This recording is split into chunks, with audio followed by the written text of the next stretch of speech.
I guess I'll add one thing. My son also loves to hunt wildlife. Part of the make sure wildlife is there as well as you have to manage the ranching piece of it correctly too, to have all the above there, and I think that is so important. The gentleman yields.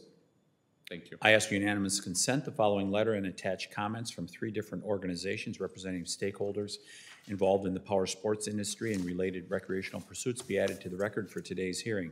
The letter expresses support for H.R. 6085, sponsored by Representative Hageman. The letter states concern with the lack of public support for the draft resource management plan.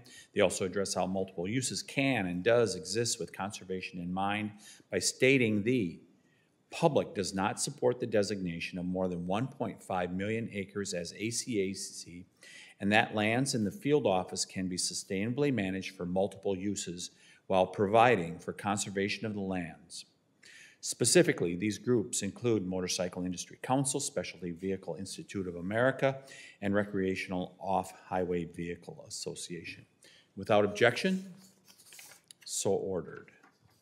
I'm going to take a few minutes for questioning then. Mr. Pouchman, one of the goals of Pitkin County Climate Action Plan is to electrify Pitkin County's vehicle fleet. Where should we get those minerals? The United States or somewhere else in the world? Thank you. That's an excellent question. I think we have a climate crisis here. A lot of people believe that. Whatever it takes would be my personal response to that. But I have to say, I am not against mineral extraction. It has to be done properly, and it has to be done in the right places. What we've seen is... So if doing, sorry. If doing whatever it takes, does that include having minerals mined by children overseas? You know, that's a controversial issue, and we all think it's repugnant that it happens. I also know that the battery industry is moving away from cobalt, so that may be a non-issue in the near future. It's unfortunate that people are exploited around the world, but it's a reality. And as industries change, you'll find them doing whatever, as the market allows, as free markets allow, to what if they don't change? Access. You know, I think it's going to change. Mrs. Agama, same question. I can strongly state that child labor, slave labor in China for solar panels is wrong. And, you know, that seems pretty obvious. The thing is that if we do it responsibly, we do oil and natural gas development responsibly, we could do mining in the United States, but there are those who want, you know, absolutely nothing mined absolutely anywhere. So we continue to see people say there's a climate crisis, but then they don't want to mine for those minerals. The banana principle, right? Build absolutely nothing anywhere near anyone. Sorry to interrupt. Go ahead. Yes. No, that I was wrapping up. Okay, sorry to interrupt. Director Bingham, did the BLM in this latest iteration that they're putting forward to you guys, did the BLM fulfill their coordination responsibilities? They did not. That was been the major issue with this whole process. Dates back into 2011 when it all started, and with alternatives B and C, just as placeholders and bookends that I've stated. And then there was a break for 2 years, and then in 15 we worked on alternative D.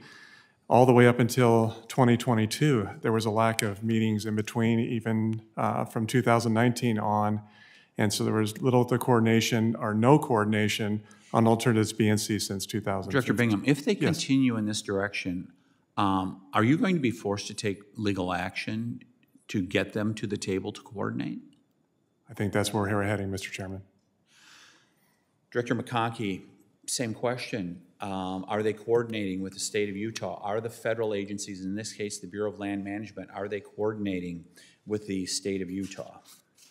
I think with the monument designations, that has been severely lacking, and we've had some difficulties politically between our state and the federal government as far as management of the Bears Ears Monument.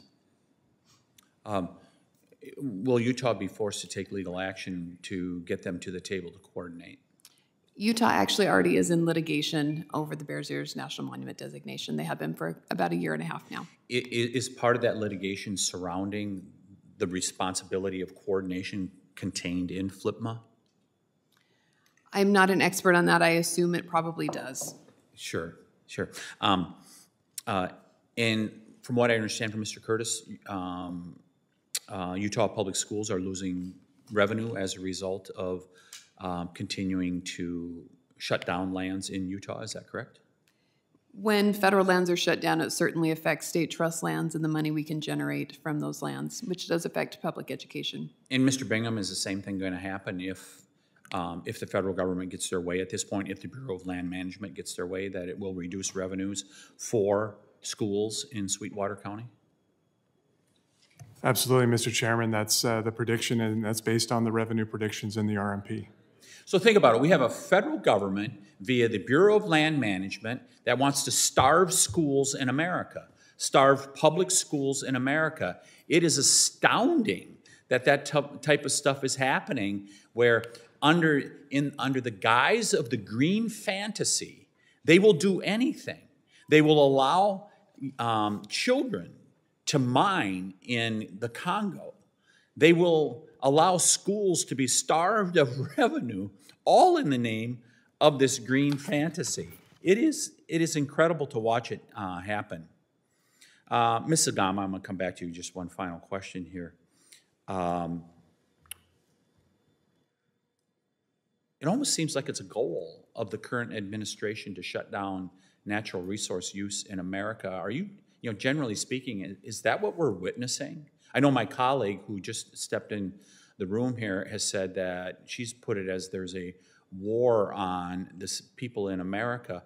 I mean, is that what we're seeing here? Well, we certainly see President Biden has pledged to get rid of federal oil. He stated that. We've seen mineral withdrawals, for example, in Minnesota that would shut off mining to the very minerals necessary for batteries and renewable energy. So yes, there's absolutely a banana mentality in the United States. I will yield, and I'll turn now to the gentle lady from Wyoming.